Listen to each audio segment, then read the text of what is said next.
family, so thank you all for coming.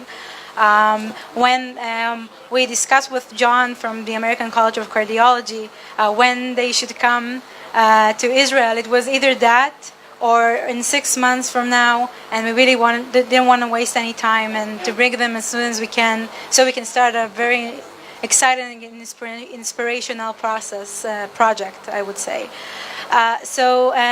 To those who don't know me, my name is Yael Ofir. I'm the director of BWL Haifa. You can see where we stay here. BWL Haifa is a joint venture of the Haifa Economic Corporation, which is their offices. Thank you very much. And a nonprofit named the Israel Innovation Institute, which we aim together to actually redefine what healthcare looks like today.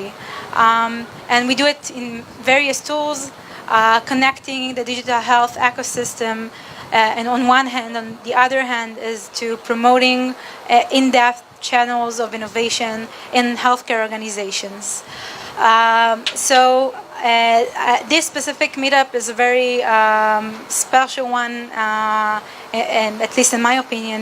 It's not only a series of lectures, but the aim is for a more interactive meetup where you can ask questions and really have an open discussion. But before that, I want to welcome Dr. Avi Goldberg. He's the CEO of Carmel Hospital Medical Center in Clalit, to say a few words. Thank you.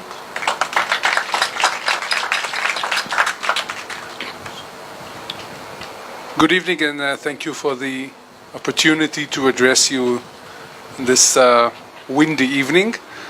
The challenges in the area of chronic diseases is growing, and especially cardiovascular morbidity, and they are immense, and they are burdening our countries, our health systems.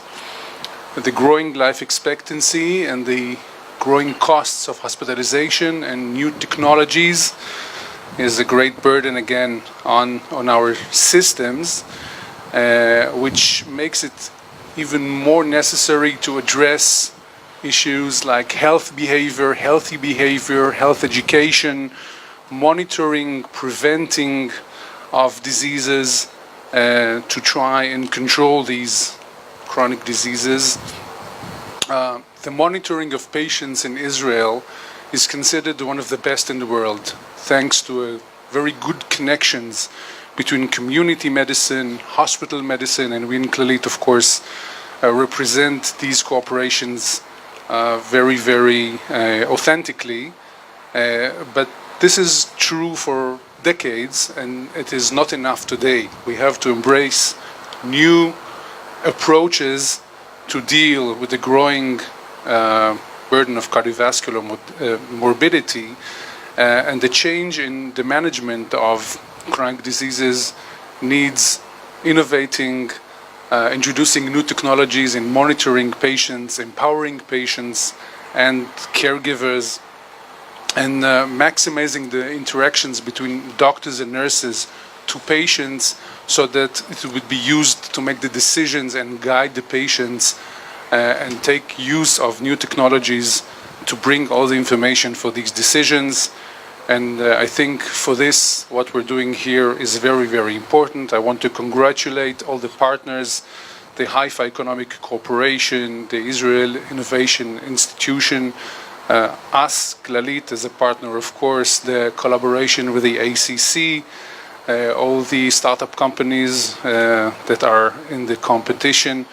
And I would like to wish that many of the initiatives will be translated into a concept that would be proven, and new projects that would embark and improve healthcare in the United States and Israel and worldwide. And a happy Jewish New Year to everybody. Chag Sameach. גמר חתימה טובה, תודה רבה.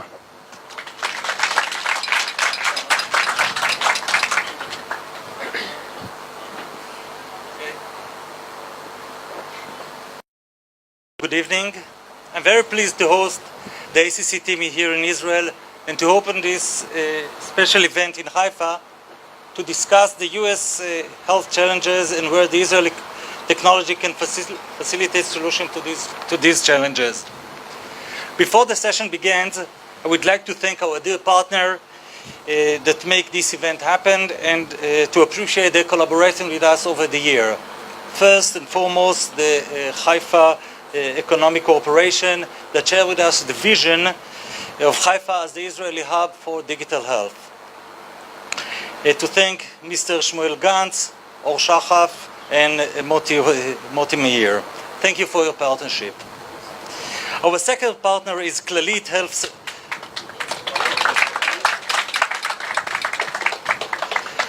Our second partner is Clalit Health Services, headed in Haifa and the Western Galilee region by Professor Chen Shapira, a truly visionary person that always finds the time and the effort to join forces to modify the health system in Israel. Thank you, Chen. We really appreciate your devotion to the cause. We have one certainty in this disruptive period. Change is inevitable.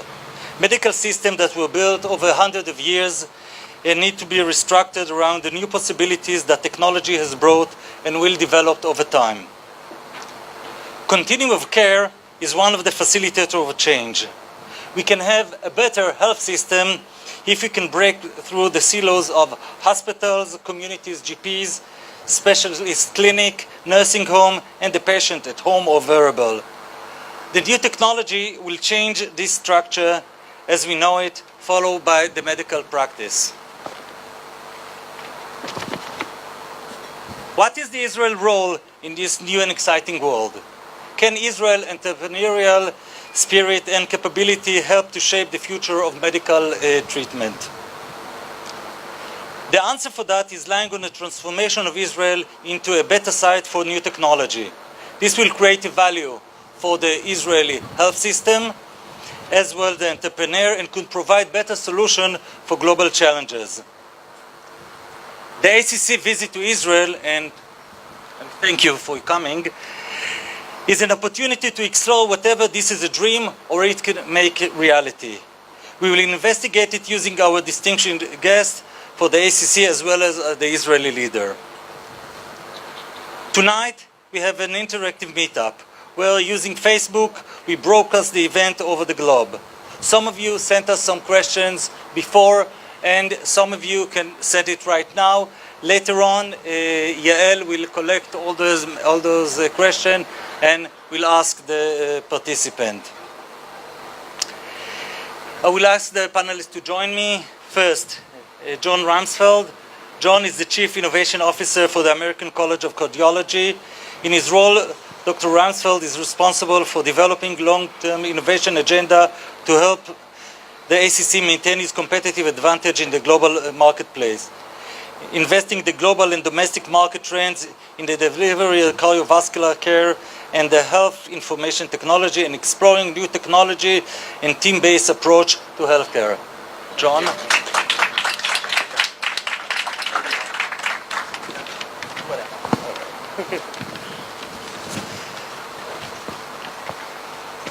Our second panelist, Herlen Kurzholz. Sorry?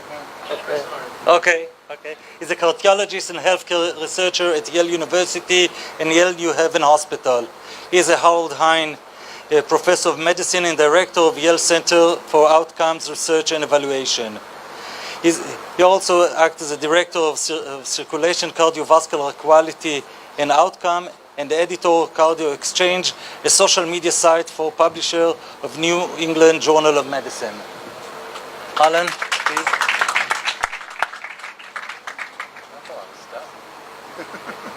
Sorry.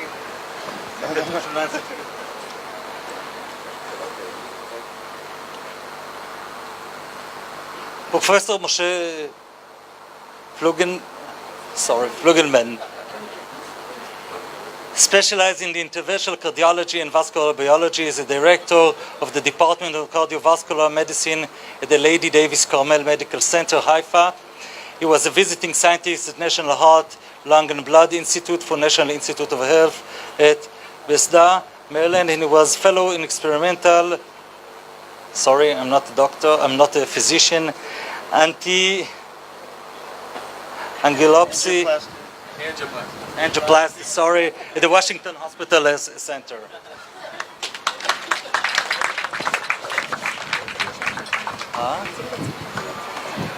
לא משנה.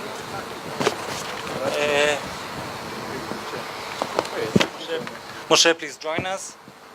And last but not least, Professor Rafi Biar founded the Heart Systems Research Center at the Technion, where he serves as a coordinator and director. He was appointed Professor of Biomedical Engineering and Medicine at the Technion in 1996 and serves as Director of Division on Administrative Cardiology in Rambam. He was elected as the Dean of Rappaport Faculty of Medicine at the Technion and served for a full term. He's author of over 150 scientific publications and 11 books, and founded the editor of the Acute Cardiac Care Journal, were endorsed as by the European Society of Cardiology. As regular leading professional and regular converses leading professional cardiovascular conference. He's acted since February 2006. He acts as the general director of the Rambam Healthcare Campus in Haifa.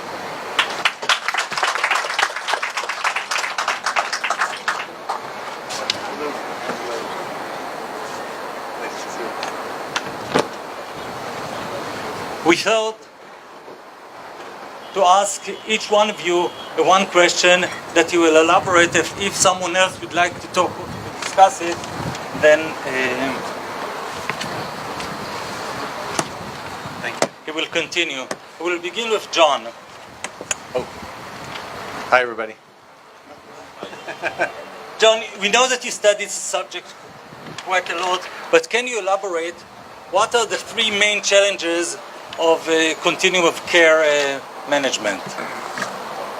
Well, the perspective, and it's a pleasure to join you. I really appreciate the chance to be here my second time in Israel in 6 months. And it's a pleasure to meet so many of you and have a chance to talk not just in this setting, but I hope with many of you individually. So the challenge that was just raised was about the continuity of care. And the perspective that we were asked to bring or specifically talk to, because the relevance, particularly when you think about some of the startup companies and the technology and how we're going to bring technology and clinical care together, is the U.S. healthcare system, because it's not just because of the market size, because frankly I think the continuity of care problems are the worst in the world. The U.S. healthcare system is not a system. A system implies an organized approach to something. And the U.S. healthcare system is highly heterogeneous, broken into small systems with their own challenges. In that system, we are still very episode-based, almost exclusively episode-based, meaning if you're in the hospital, of course, we think the quality of care can be excellent at many of the hospitals. If you're in the clinic, we hope that you're getting very good clinical decisions. In between the hospital and the clinic and other places, we have no idea. We have no sense, for the most part. There are a few pockets of, say, telehealth or a few other programs. But for the most part, when you think about an actual patient-centered model of care over time, such as when my father was ill and my stepfather has had some medical challenges recently, I'm amazed still that he has different physicians. They have different systems that don't cross. They don't have the records from each other, and they certainly don't have the care over time. So to get at what the challenges are, there are many of them. But when we want to think about both technology and changing the system, it would be, how do we know what's happening with people or patients over time? That's number one. Number two is, how do we have more effective communication between us? This is picking a little at Silicon Valley as a general term, but in spending a lot of time with startup companies in Silicon Valley, most of them are not aiming to improve the clinician and patient or family interface. They're mostly avoiding it because they're worried about how they're going to integrate in the electronic health record in the United States. They're worried about the regulatory oversight, and they're worried about how they're going to get the hospitals and clinicians to use it, so they're avoiding it. And that's just the place we need the most help, is over time, the clinician-patient interface and communication, and then the interoperability or exchange of information between us. And I think those three things create a lot of targets for us to work together in technology and healthcare. If somebody has want to contribute more, Want to add to that? want to. Okay. I'll only say that in the U.S., there's a mega trend going on in healthcare. It's decentralization. It's the notion that these cathedrals that we've built, where most of the care takes place, were probably maybe necessary at a time, but it's going to be changing. The old view of people coming to us, sitting in waiting rooms, inefficiently spending their time in order to get a few minutes with the doctor is undergoing marked transformation. The idea that the data that we collect is the data that exists within the clinical encounter, not as they live their lives, is also probably going to go away. And the idea that we're going to be able to reach people where they live, data that are collected in the course of people's lives are going to feed into informing choices about their health when it comes to health care, are going to be very much in the forefront. But the system is not prepared for this now. And so the innovations that will take place that will contribute to the idea that we will be serving people where they live, will be providing care across their lives and leveraging information already generated and used in other ways, but being able to be generated and used so that we can have a fuller picture of how people feel, customized treatments, and honestly leave the people alone who don't need medicine to get involved in their lives, and to get involved where we can preempt or prevent problems that make the most sense. And so this isn't about making medicine part of everyone's life every day, but it's about leveraging data and information so we know who we should be leaving alone because we can just make their lives worse if we don't, and whose lives we need to be part of, and how we can make their lives better over time is, I think, something that you'll see changing soon. Thank you. Professor Diar? Well, I think that our challenge in the next decade is really to combine forces between all the different parts of medicine together and use the technology to actually integrate, communicate care, hospital care in a continuum of care fashion. And it's, I know it's not done in the US, it's also not done in Israel sufficient enough. There are great examples where it happens.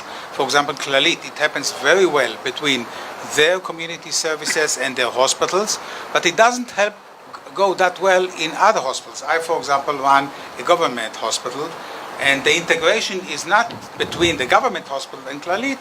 It's good, but it's not as good as within Clalit. And our challenge is to make the communication patterns between hospitals and community efficient, irrespective of who runs the hospital, or who is the owner, or who's financially responsible for that hospital. You have to make sure that the patient that moves from one hospital to another, or from one provider, healthcare provider, to another hospital, not necessarily connected financially with them, will have the same flow of information as the other way. I mean, so that's a national challenge. And I think that technology today is an enabler, and I can supply some examples. We have some superb, amazing collaboration through a company called MD Clone, who's in Beersheba, in the cyber city, who's actually trying now to combine hospital and community together to really see the patient throughout his life. Israel is a great source for such experiments because almost all systems are fully computerized. So you can computerize and follow up a patient from almost birth to grave. If you do it the right way and if you combine forces together. And I think we can learn from that, and I think we can improve patient care to an enormous extent and also save money long term from unnecessary expenditure of care. And cardiology is a very good example for that, but many other chronic diseases as well. משה? So I'm here for Klalit. Klalit is a health organization that was established more than 100 years ago. Fortunately, we had wonderful founding fathers and a fantastic successor that run the system. So I think it's one of the most advanced health system in the world. And it's composed of three major components. One is the primary clinics. The second is the hospitals that are owned by the HMO. And the third one is gigantic expert centers. Two of them are in Haifa. And over the years, all this system is combined through the Horizon system. Horizon system is an Israeli system in which all the details of the patient are documented. So today I sat in the outpatient clinic and one of the patients had a low hemoglobin, so I could just go to his record and see his hemoglobin over the last 15 years and look at all other parameters. Also, he was hospitalized in the other hospital, in Rambam Hospital, so I go to this fantastic system. I see his summary of his hospitalization with all the details, including the lab tests that are now part of our lab tests. So this is one aspect. This is the IT aspect of how we unite the system and improve it. Second part of IT, that we have an internal email system in which we communicate with the primary physician. So if a primary physician sees patients and they want to consult me, all you have to do is to go to our internal email system, write to me an email, and you get an answer. The patient doesn't have to come and see me. The third level of communicating the three different components of the system was a new enterprise that was led by Chen Shapira in our region, in which we unite the hospital and the community under a single roof and single management. So Dr. Goldberg and Professor Chen Shapira are just one team that run the health of the patients through every aspect of it, including budget, including advanced therapies, and including preventive medicine. So it's a wonderful system. And the main challenge that this system have to do now is to deal with the huge amount of data that every patient is presenting to us during a very short visit. So we need better systems to improve and to make the short encounter between the physician, the nurse, or any other health provider and the patient. We have to make this encounter much more efficient based on the data that we have on every patient that we have. Thank you very much. It was a good introduction because the next question is really dedicated to each issue that you mentioned. Harlan, one of the fundamental elements of continuum of care is the shift of the responsibility of day-to-day management from the medical profession to the patient. How can we build a process that enhances the patient commitment to his care, to his health? Well, I think this is a really good question because sometimes the solutions we have can actually increase the burden and responsibility on the patient in a way that isn't necessarily in their best interest. And it's not up to us to bully people into the idea that you must take more responsibility. People bear the consequences of decisions about their health, and they're adults, and we need to put them in the position where there's informed choice. But I also think that we have historically put impediments in the way of patients. We've infantilized them. We've made it so that they've been shielded from their data and their information. We've treated them where we walk in and tell them what to do instead of truly engaging them and helping them to understand the choices in front of them. We've put them in a position where it's very difficult to be a true partner. And yet if they would say it, they're trained almost to say, doctor, just tell me what to do, instead of being able to assert that their preferences, values, and goals may differ from the preferences and values that other people hold, and that the way in which we truly get to precision and customized medicine is by incorporating the actual wishes of individuals and understanding what's important to them. And what is the burden to them of taking a pill, or what is the burden to them of following a certain strategy and regimen? Again, I think this is an area where, as we think about the continuum of care, we ultimately don't want a one-size-fits-all. We want to be able to allow those people who want to take more charge of their care the ability to do so. The consumerism in medicine is moving forward quite rapidly, and there are many people expressing a strong wish to be more involved in the decision-making, to be more involved in the way in which the care is delivered, and again, getting back to my other point, not having to come to the healthcare system all the time, but having the healthcare system come to them or assist them in the way that they need. And so, I think that this isn't just a matter of saying, how do we get patients to take more responsibility, but it's how do we build systems that make it people better able to engage in ways that are suited to them and their preferences, and find ways to, in a way, delight the customer. I mean, we haven't done this in medicine where, if you're in retailing, your survival depends on delighting the customer. But in healthcare, our business shows up regardless, because when people get ill, they need us.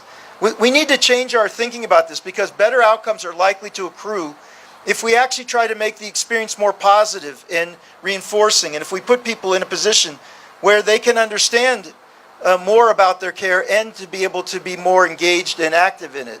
So I think it's at least half our responsibility, if not more, to create the platforms and systems where people can take more responsibility, and that they can get better outcomes through their greater engagement. And that's what I think is one of the challenges of the technology. How can the technology promote that better experience, that better engagement, and that better sense of being involved and understanding what the trade-offs are in any decision or strategy that's undertaken? Thank you. Moshe? So I think that additional two keywords are education and communication. So if we educate the patient, but not from a standpoint where we know everything and they know nothing, but from equal point of view, I think we can achieve a lot of satisfaction from the therapy and also communication. So now one of the greatest challenges of medical schools is to teach the student to communicate well with patients, and also share with them data and information, and educate them how to deal with the amount of data that is available to everyone. Thank you. John? I'll obviously agree with the comments that were just made, so I'm going to make different ones, which is to aim a little bit more of those of you in the audience that are on the tech side or the startup side, trying to think about what you might want to do with the technology, or what technology you might want to develop in this that's relevant to this question. And I would just add two things to the comments made. The first one is, while there's high value in aiming health technology at consumers, at patients, but if you're thinking about the healthcare system and how we improve the continuum of care, I think to not be afraid of it, and in fact go after this, the patient and family and clinician health system interface. How do you improve the communication between those? And part of that is going to be, as you embrace things that technology can embrace, like sensors and wearables, and we learn more and we have more data, even more data than we have in the system starting to come in, is not to think about that the system or the patients and their families want more data. Almost anybody probably doesn't want more data, they want more information, right? So the challenge for each of your technologies is to think, as I'm developing this and testing it, is how am I going to take what we're learning and turn it into something of value? What do the patients and family want and need for their communication, and their communication with their patient and the doctors and the care team in the hospital? And then the second thing, although it was mentioned once earlier, is we do a lot of focus on who's sick or who's at the highest risk, or what do we do in the acute situation. All fantastic, but I do think as we move to this continuum of care, as much emphasis on who's doing well and who's healthy, and when they're doing well and they're doing healthy, stop reinforcing that they have an illness or a problem or they have a compliance, or what's your adherence or your compliance. I will just say about We've seen some companies over time where they had this idea for patients with heart failure that the first thing when they wake up in the morning they would say, how are your symptoms of heart failure today? I think that's a terrible way to start your day. And most people don't want to be reinforced that they have a disease or that their spouse or their loved one has a disease. So I think with a perspective of health reinforcement and health stability reinforcement over time, not seeing enough technologies emphasizing that, which will help us. It'll help the health system know who we do and don't need to engage with as often. Would you like to comment? Would you like to add? Well, maybe one thing that may have been said in another way, we communicate with the developers and with big companies sometimes that are in healthcare. And what I understood and learned also from one of the big giants in medicine, Medtronic, for example, but many others, a company that initially was, let's say, developing pacemakers and stents. They would try to sell as many stents as they can, or as many pacemakers as they can. But today they are understanding, and the main topic, and the CEO of Medtronic is going to be here and talking in December in the ICI meeting. He's going to talk about value-based healthcare, which means exactly the continuum of care and the value to the system that is added by doing another intervention.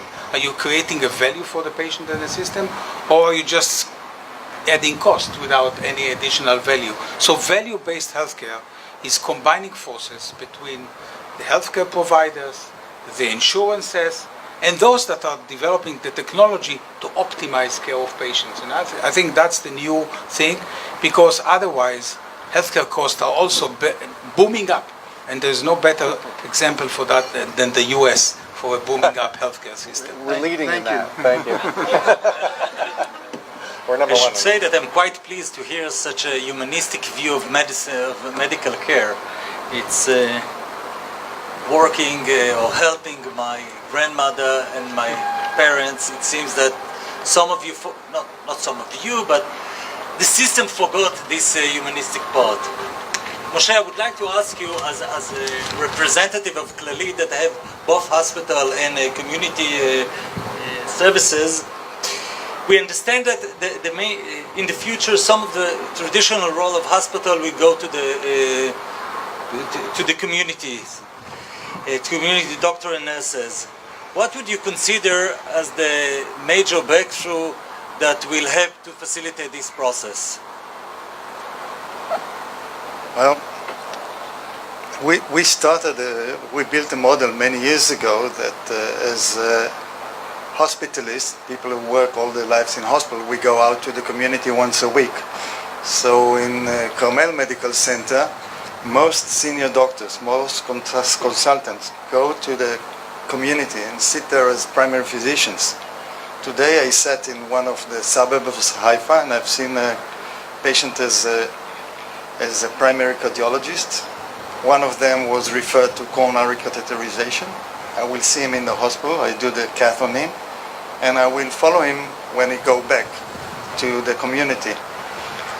In order not to create a system that is sick, so we put some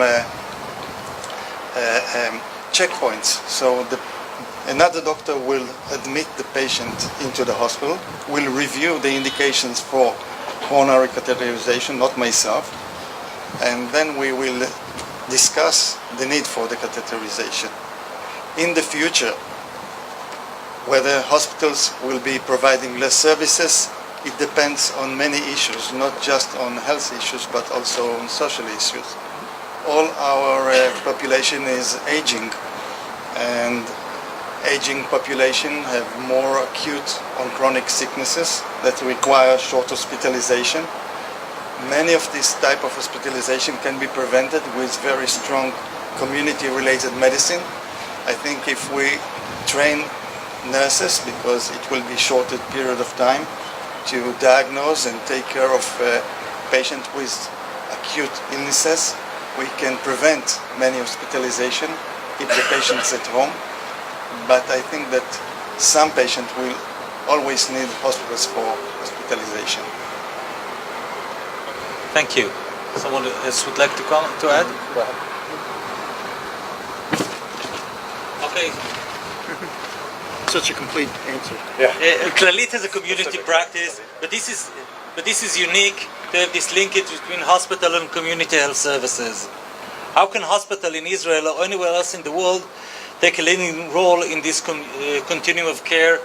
And one more question, how you can effectively manage the shifting responsibility between hospitals and the community? Who is responsible to this, to in-between area? Well, I think the responsibility between the hospital and the community and the bidirectional flow of information has been set as one of the primary goals of the Ministry of Health in Israel. They've defined us, they've told us, and that's something that I think is really a top priority. I mean, not only in the short time between the hospital, the patient leaves the hospital and a few days later seeing a primary physician that you have the pass of information, but even in longer term as even being able to follow up the data electronically.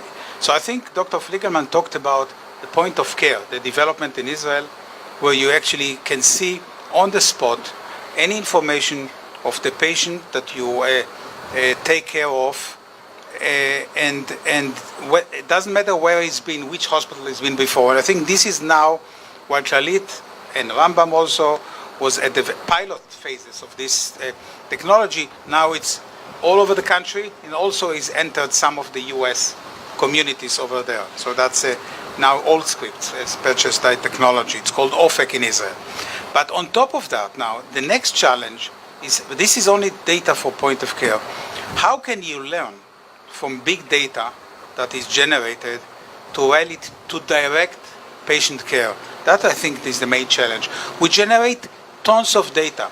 They are stored in a computer system. Our ability to analyze them and to get wisdom to really guide therapy for an individual patient is still a huge challenge into the future.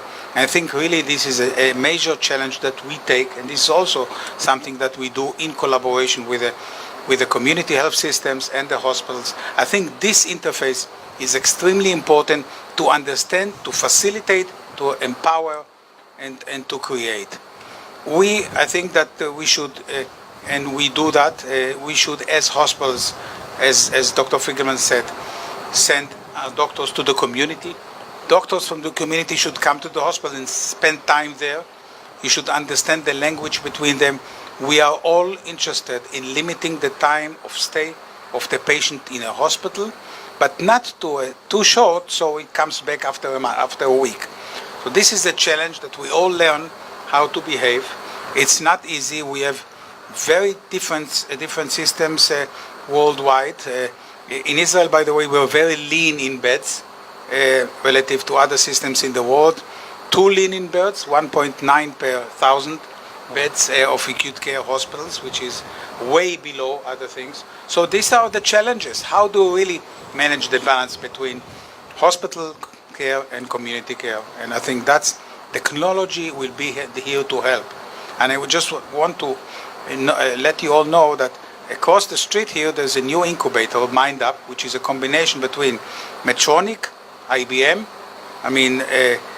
Pitango, which is an investment fund, and Rambam, to really deal with digital health about here. And that's the focus, and we see digital health as a major frontier for development in the future. Thank you. I was just going to add that as you're talking about the difference here between hospital and community physicians and clinics, I think this is a hard one to go to solution because in the U.S. system, it's actually not, it's even further back.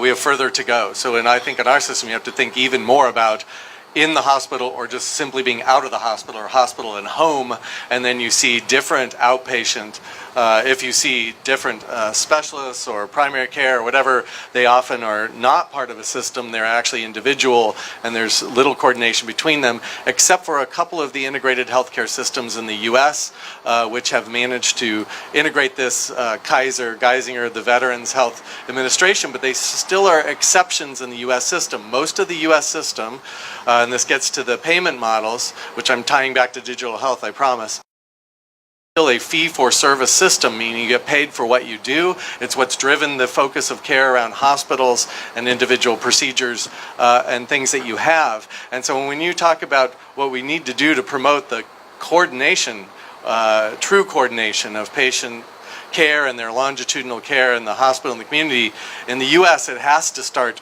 with a change in our payment system. This is the value-based payment models. It's going very slowly, but we're starting to see payment models where they're starting to put the incentives in place, and hopefully it will continue. It has to, because we can't afford the healthcare system, as you know. We're way out in front and number one in the spending on the healthcare system, and it's unsustainable.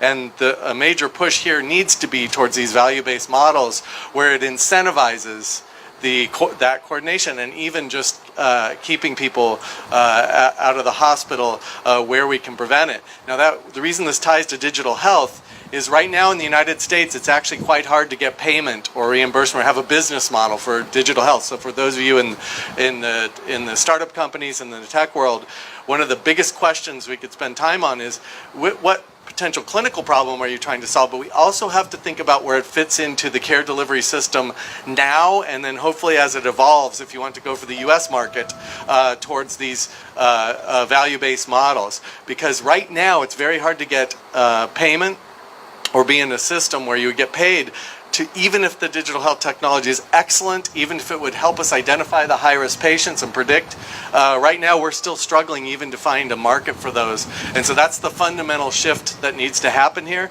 I will say that's partly why we are here. The American College of Cardiology is focused, and we are focused as individuals. I hope that comes across both as individuals and who we're representing here as wanting to transform the system so we can support those models. And it is our vision that that's where digital health is going to fit in, but we have a long way to go. Thank you. Moshe? I have short comments. So the way IT can improve medicine and continuity of care can be divided into two main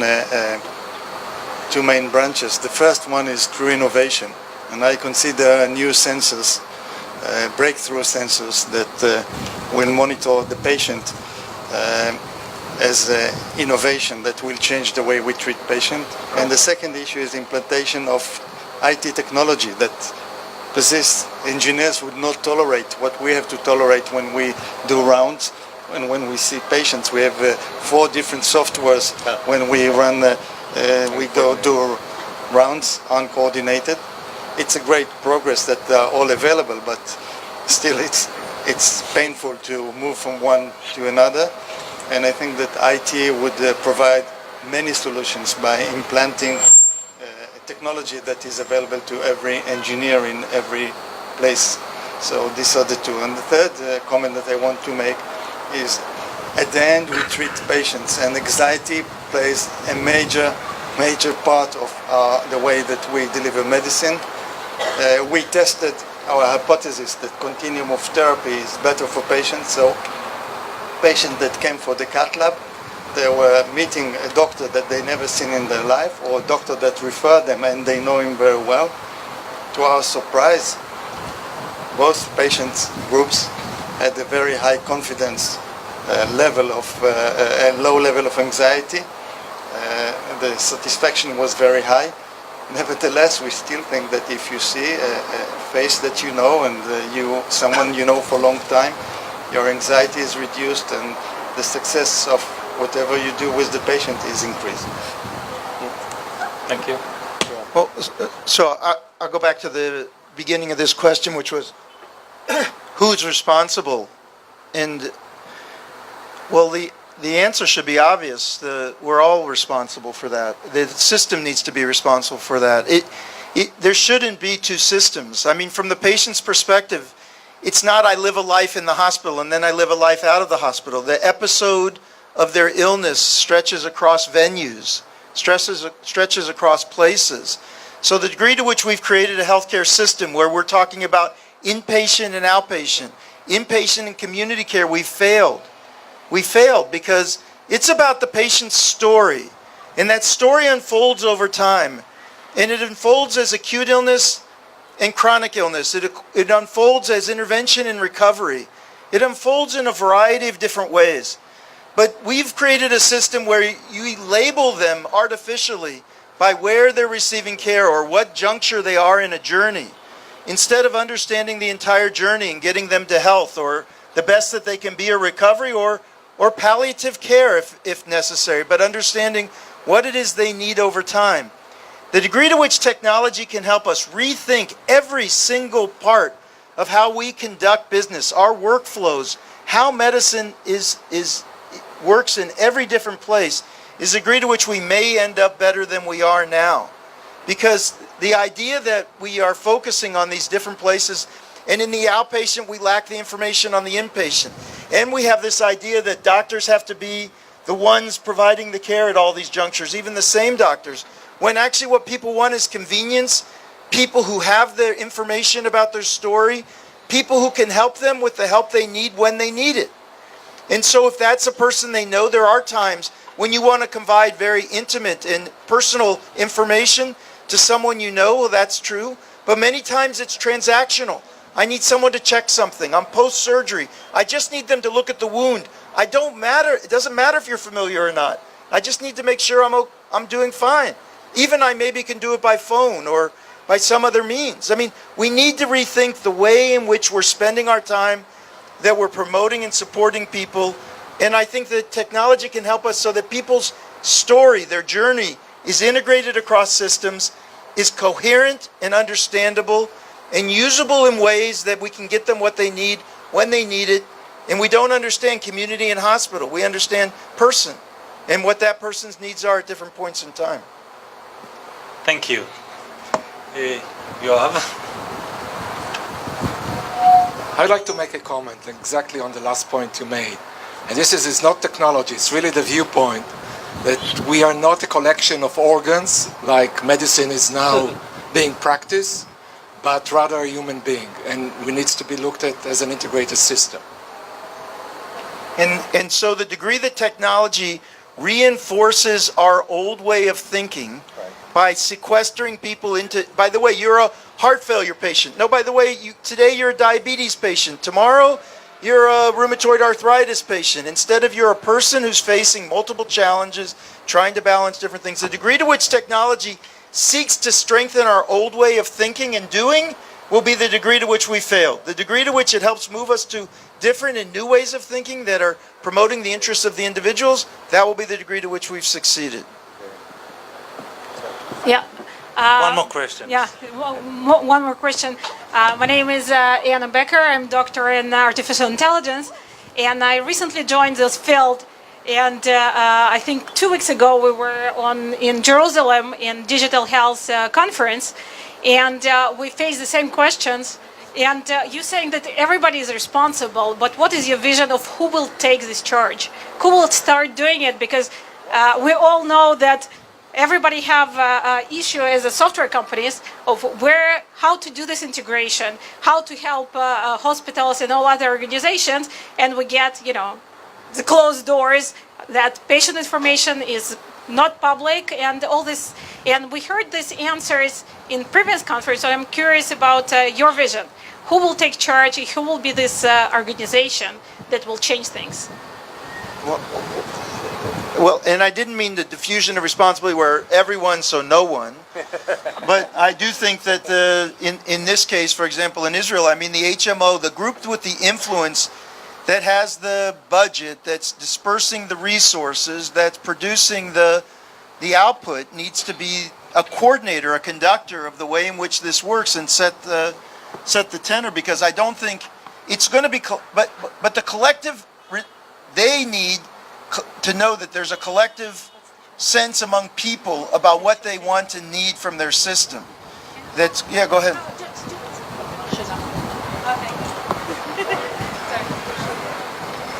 Yeah, so we got the interesting answer in previous conference. It said that there will be a game changer in the face of Amazon and Google and other big companies. They don't care about, the bottom line. They care more about health than sick care. And they will take the charge and will create this blockchain that will get public in charge of their own health, and they will force the rest of the organization. So for me, it's a little bit extreme view. I'm curious. Well, I do believe, and John knows, I mean, this is a company I founded to try to give people agency over their own data. I do believe that data will come to individuals and they'll have options of what to do with it. I don't believe these companies will ultimately influence the day-to-day care between doctor and patient, but they will increase the functionality, the way in which the care can be delivered. And I think the options that people will have, I see a world where with a catastrophic diagnosis, you'll be able to ask experts throughout the world. With AI, you'll be able to channel the collective wisdom of the very best minds, not depend on the person in front of you just to give you the only opinion, but to be freed to be able to get different kinds of opinions and assistance. And our research should be generating new knowledge iteratively over time from the experience of every single person who goes through the healthcare system. Right now, those are sequestered in the memory of people who have interacted with each other. It's not generalized in terms of knowledge generation systematically generated and then fed back into the system every day so that my care is benefited by everyone who came before me, and everyone who comes after me gets the benefit of my experience on what they will understand about the choices of risks and benefits.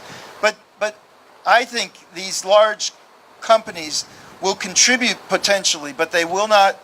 You won't be getting care from Amazon, but Amazon will be a facilitator, in my view. So I would just say that I agree with that latter part, that if to the degree that they can push the bounds on the methods and what might be possible and show the way, I think that's terrific.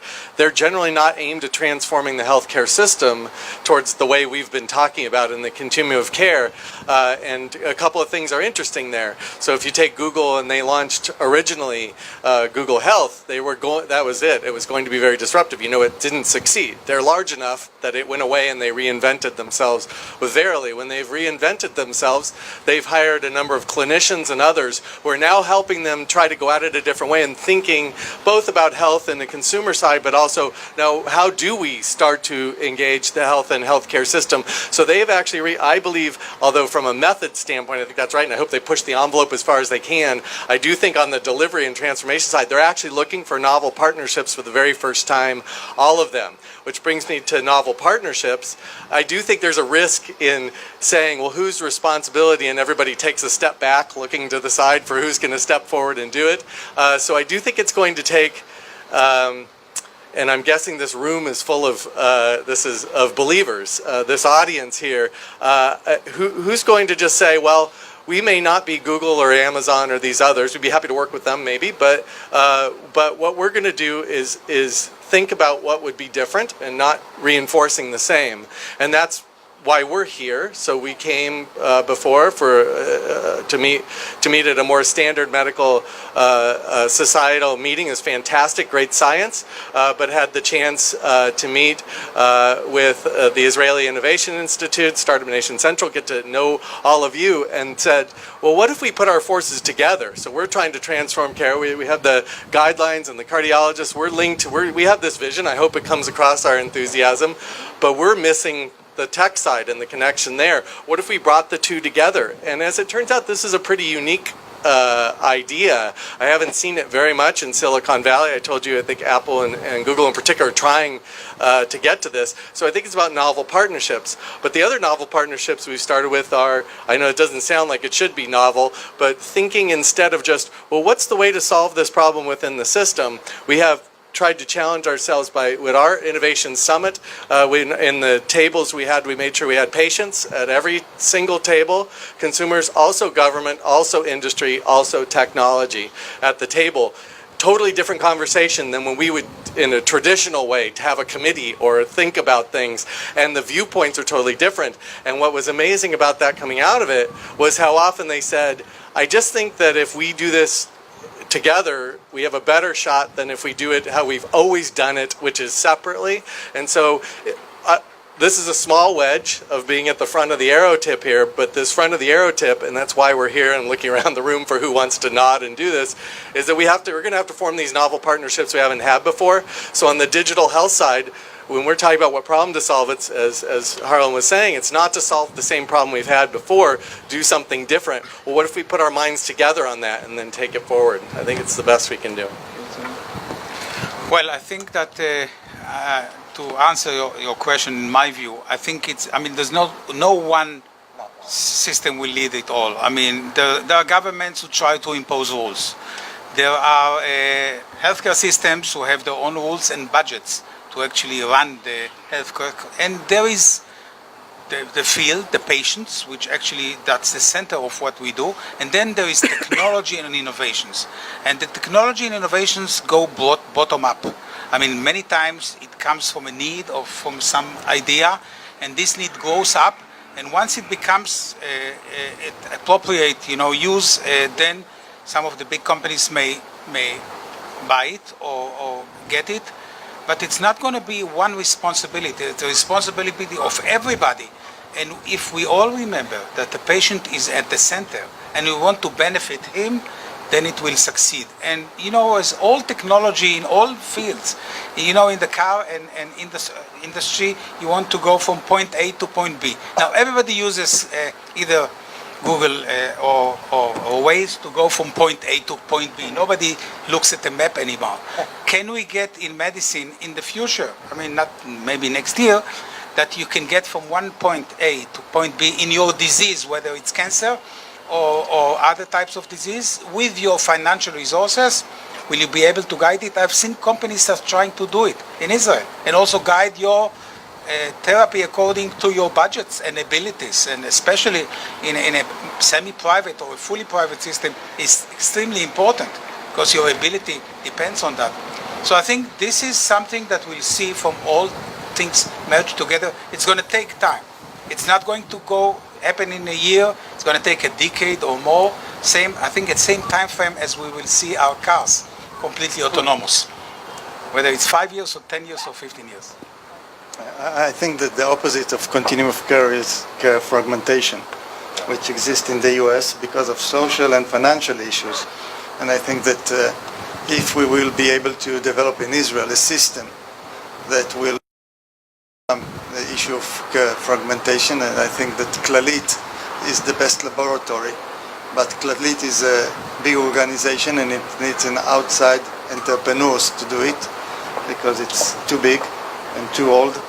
And I think that with fresh entrepreneurial minds we can move the system. I know there is now openness to use the treasure of the data that we have already in our computers, and if we create a better system in our HMO, maybe it can be copied to other systems and bring a change that will overcome financial and social issues in the US. Okay, so I think we just moved smoothly to the questions from the audience. I wanted to second what you said, Professor Fligelman, about yes, we hear that's what we at the BYU Haifa, the Israel Innovation Institute, are aiming to do, which is to connect the startups to the healthcare organizations and the fresh blood that you mentioned. So first of all, I want to go for the people that submitted questions through the website. So Alan, you're the first. Hi, I have a question actually to all of the panelists. I'd like to ask you to please comment on the new FDA directive on digital health, how you see that impacting the U.S. challenges, Israel solutions, and the continuum of care. So, thanks for bringing that up. For those who don't know, well, a couple of things have happened from FDA. I assume you're talking about the most recent, but I'll just mention both. First of all, there wasn't much direction from the FDA on digital health, so there's been a lot of fear, especially in the startup world and the tech world, about are we going to be treated by the FDA, which can be challenging, as you all know, in the U.S. regulatory thing. Very smart people, very forward-thinking people, but they do have challenges in terms of how they have to meet their mission. Are we going to be treated like medical devices or pharmaceuticals, which has actually pushed a lot of companies away from the healthcare interface itself to pure consumer products and so forth? They did then come out with a guidance document a couple of years ago.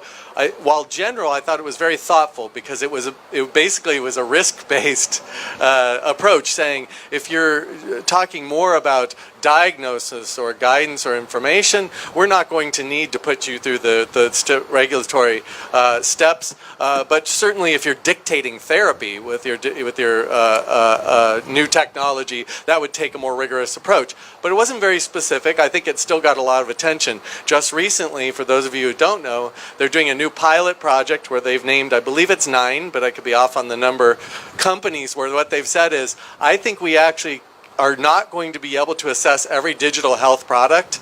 So what we're going to do is assess the companies in a pilot, and if we certify the companies as making high quality, valid digital health products, they then will not evaluate each individual product that comes out, just the company. And they pick 9 companies, a couple of them you've heard of, Apple, Amazon, I think, Google, I'm going to get it right. But they picked 9 companies to start with, and to me this should have even have more attention than it has so far. To think that the FDA is considering this is innovation in regulation, which is hard to put those two in the same sentence, isn't it?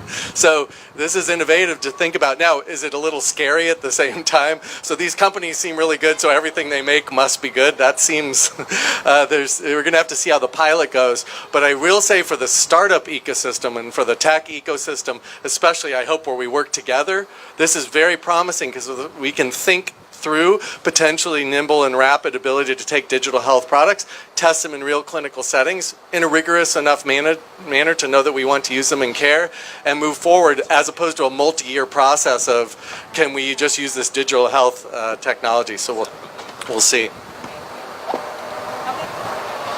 Hello, I'm Yair Shapira. Whoa, feedback. Yair Shapira from Nini Speech. We are not in cardiology at all. We are actually providing speech therapy along the lines that you envisioned, continuum of care, patient-centric, data-driven, and so on. And just like us, there are plenty of companies that do the same for other areas.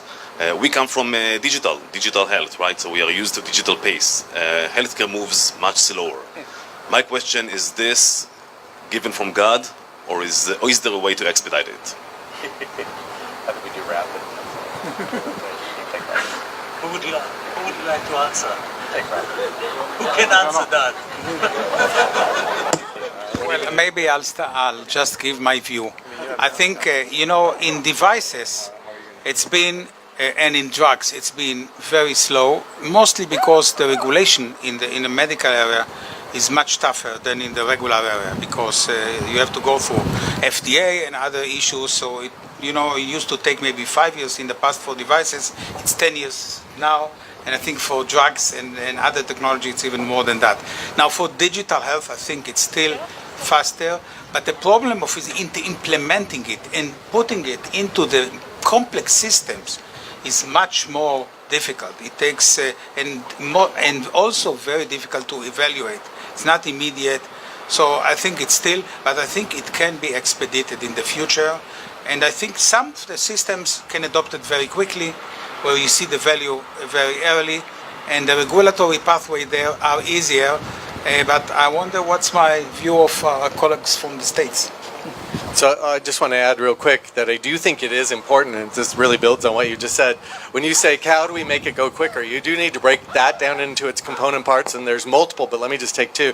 I mean, one is the regulatory. That's how everybody leads with, and we just talked about how the FDA might try to make that quicker. So let's leave that off to the side for a second. I think just as important is, I do hear a lot from tech companies that interact with them all the time, but we have this technology. It can be used to improve population health. It measures this thing. I don't understand why it's not being taken up. Well, I do, because that's not just saying we have this technology and now go use it. It has never worked and probably is never going to work, no matter how we evolve the healthcare system. I do think it takes the steps that you were just talking about of thinking when you design the technology, and obviously it'd be better if we engage earlier in, as soon as we know the tech works, but where does it fit into care or an evolving or new model of care? Where can we test it rapidly? What's going to be the level of sort of clinical usefulness and safety is enough to test it? And then where do we show that, find places where we can attest that it worked and it works well and disseminate that knowledge? In the healthcare system, I know that for some of you outside the healthcare system, you're like, oh, okay, so why can't I just make something that's really great and people will buy it? It's been proven over and over, it just doesn't happen. So I think embracing this idea of, we know that in developing it is step one and initial validation, but as much or more has to go on the implementation side and the planning for the rapid clinical testing. We're just starting to think about how best to do that as part of the ACC innovation strategy. We are partnering with some leading centers who are thinking about this. I'll point out University of California, San Francisco, for example, has built a digital health platform where they can rapidly evaluate any startup company or other can come to them and do a fairly rapid evaluation of it to get some data, enough to turn around and at least engage the system and say, well, at least we have evaluated. It's not just that we have the tech, it's a step. And Harlan, you're doing things along that line as well. So we're just at the front end of how to make it faster in the evaluation, but I think planning for the clinical integration from the beginning would go a long way. What about reimbursement?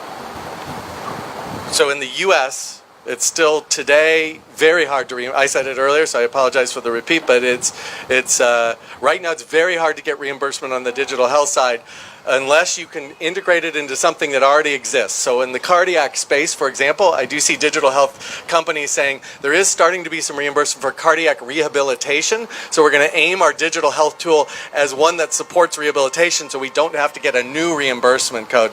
That's incremental and small. I hope they do well, but that doesn't solve the big picture. The big picture is going to have to be solved by the value-based purchasing models, what we call alternative payment models in the US, where we're starting to go at risk for populations of patients, or in these so-called bundles where we take care of patients over time. Believe it or not, that is totally novel and new in the US. However, it's starting to gain traction. It has to gain traction because of the costs of care. And in some of the private payers, for example, are starting to, I've just seen this, are starting to name new chief payment innovation officers, and they are in charge of putting together these at-risk payment models. So fingers crossed on that. Harlan, would you add anything about the reimbursement?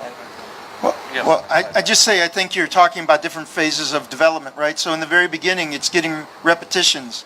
Like, can you get people to work with you to actually use it and demonstrate what you can do? And can you learn iteratively from the experience that you have? And there's nothing more powerful than being able to go and say, we've tried this in this many people, this is what we've got, and to be able to have people who can speak to what it's like to actually use what you've got. So on the end game, where the go-to-market strategy about reimbursement, I think, the U.S. fee-for-service system, may persist for a while, but let's be honest. We want to be able to produce things that provide value to people, and ultimately the system is course correcting in that direction, and we have to continue to tack that way. So, but there is got to be an ROI on what you're producing.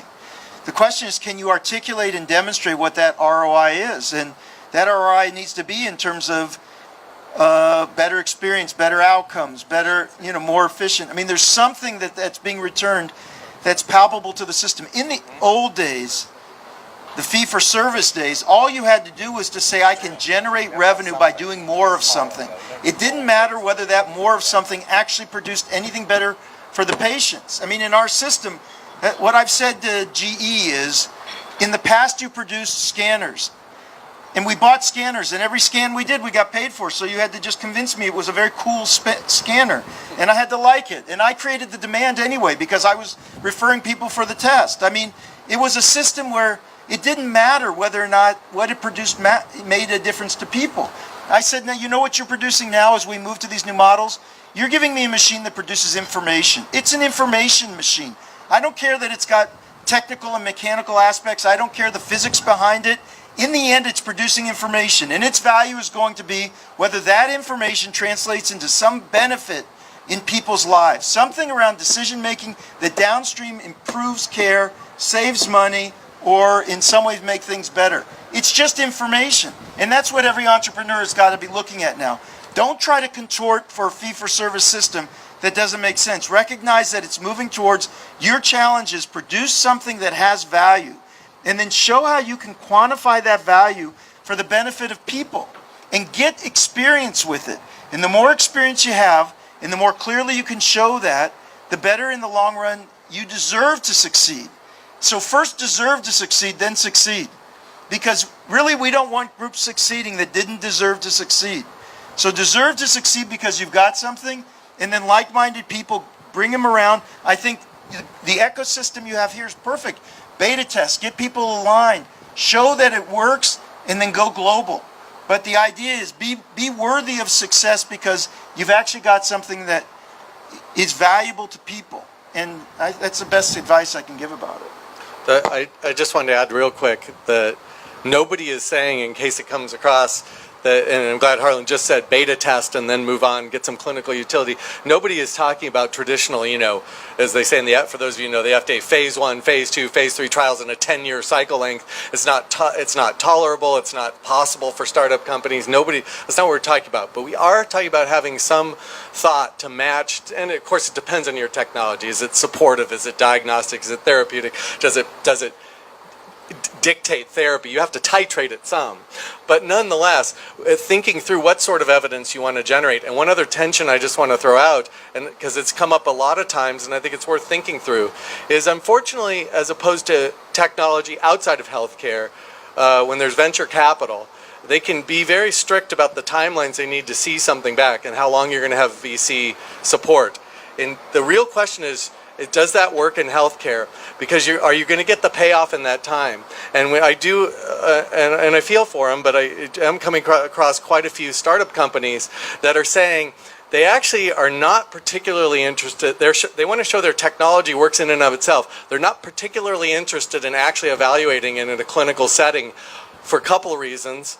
Number one, that it's risky to do that because what if it doesn't work? And then what they're hoping for is an exit before their VC funding runs out. So I do think it also is important in your planning of your startup and your company to think how early you can think about a way to work together, to have some clinical testing or to proof of concept of what you're trying to do. Because without it, I just think, unless your goal is just the exit, it's going to be very difficult.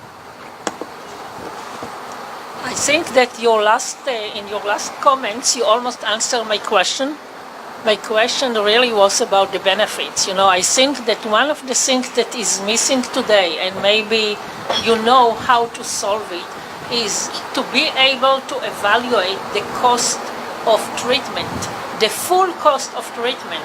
When you compare if there is a new innovation, a new solution, a new device, whatever, we need to be able to compare the benefits of that, versus something else, and consider the total cost, meaning also the disabilities of the people, the social security funds, the total cost. And I think today it's only per pay.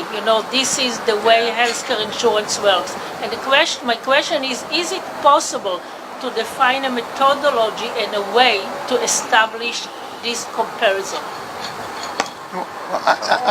I'll just say, this is all part of collecting data, the entire story and journey of a person, and understanding what the implications are of A versus B, of one strategy versus others, and building on the experience of others. What was it like for a bunch of people like you who chose one path versus another? And it's not just about the economics of the system, but it's about what pain and suffering is involved, and what risks are involved, and what opportunities to get better are involved, and how do you choose between the different strategies.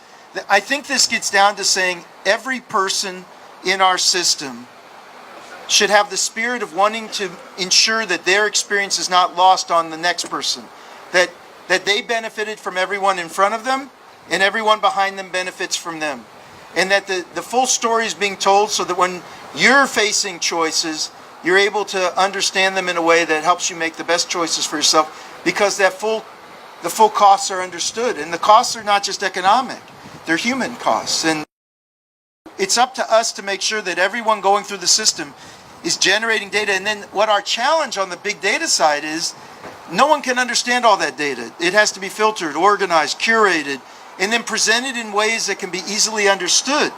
But the point, first of all, is to understand, is to collect it, understand it, and have that spirit of everyone wanting their experience to help the next person. The only thing I would add is, as you well know, we're far from having that. The vision of the total cost and being able to truly understand where the difference is. So in the meantime, maybe we take short steps there, but I would say two things. Again, not to spend too much time on it, but if the healthcare model of payment, of knowing where is population based, you're taking care of a population of patients over time, not just for a single procedure or episode. In a single procedure episode, we have no idea. They're charges, they're not even costs. We have no downstream costs. We don't have the secondary. So at least it's a step in the right direction if we have the holistic or longitudinal payment models where you can then within that say, over this period of time for this group of people, we can understand where something coming in is clearly leading to less cost for the population management. And then the second thing is, I do think as a proxy in between, there are lots of areas where it's so obvious we're inefficient and so obvious we have high unwarranted variation that you take those as reasonable proxies. I think bringing in a digital health solution that clearly can point and say this will make this more efficient, will show it is more efficient, is enough of a proxy for and that's as secondary gains too for us to be more efficient and or unwarranted variation. And so we can at least target those in the short run. Okay, so we have actually a question from Facebook Live from Erez. So Erez asked, we are talking a lot about continuum of care, but in the next stage we should also think of how to integrate DSS application to this workflow to support better diagnostics and care. What, in your opinion, is the role of DSS in the cardiovascular area? Decision support system. Decision support system. Well, different kinds of decision support. We do a terrible job, for example, on anything we read, even angiograms or echocardiograms or nuclear. I mean, there's a lot of inter and intra-rater reliability issues that decision support could probably help us do a better job on presenting choices to patients. We don't do it in standardized ways. Depending on which doctor you talk to, they may quote different risks. They're not using the same body of knowledge to generate information. So for me, the decision support is a huge area of further research. Maybe I'll give you an example of a decision support system that we use and implement. It's a new software that actually guides antibiotic treatment based on your current distribution of pathogens in your hospital with the type of diseases, integrating all of it and presenting to the doctor an order, and then he can choose from it. This is one way of decision support system. Another way is to guide your, keep you away from errors in medications, interactions of medications. This is another example of simple decision support systems. We've also utilized some decision support system for taking X-ray in the hospital. When do you need to take them, or CT scans, and what value does it give you on this particular patient? And we found out with a very sophisticated engineering-based approach that you can limit and lower the number of use of unnecessary CT scans, which are so often used both in the hospital and out of the hospital setting. So these decision support systems, I believe they will come in and they will have a major value in systems within a hospital and outside of the hospital. I think decision supporting system was shown for the last 50 years to improve doctors' precision. So I think the buzzword should be a learning machine, not just a DSS, but a learning DSS, and I think this is where we should look in the next generation. Yeah, I'll just quickly say that appreciate the question from out there in the sphere. It's this session was purposely framed around continuity of care, the continuum of care.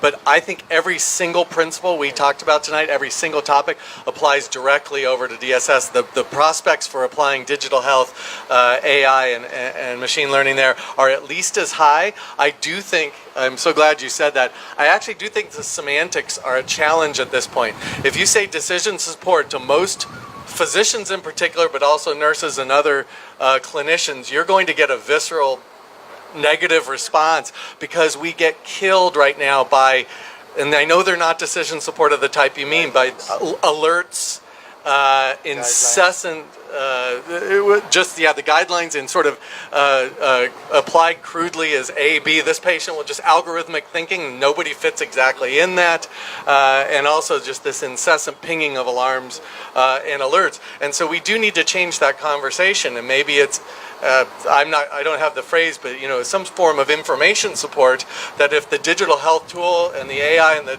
what we learn from the data, not the raw data itself to cause alarms, but actually gives us a better chance to understand who is at different risk and who may benefit from different therapies or help us interpret the images. Now I'm all in. Oh, that sounds fantastic. I'd love that. It would make me more efficient. Show me how that would work.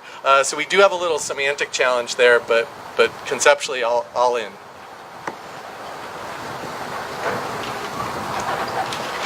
We're good. Okay, now it's my turn. So my name is Moti Meir. Yes, thank you. My name is Moti Meir. I'm the business development of Haifa Economic Corporation, and we want to thank you that you come to Haifa, to Israel. It's a big honor to us, and we want to give you a souvenir from Haifa city, and this one it's a little bit heavy. One for you and one for you, and of course one for you. We'd like to invite Brandon and one Jennifer from the ACC. Oh, thank you very much. You can open here. Yeah. Open out. Yeah. Thank you. So I hope it's not overweight, but it's okay. So thank you very much. Please. Thank you very much for this wonderful evening. Please stay, enjoy the view, enjoy the drinks, and you can chat with them more later. Thank you. Bye-bye.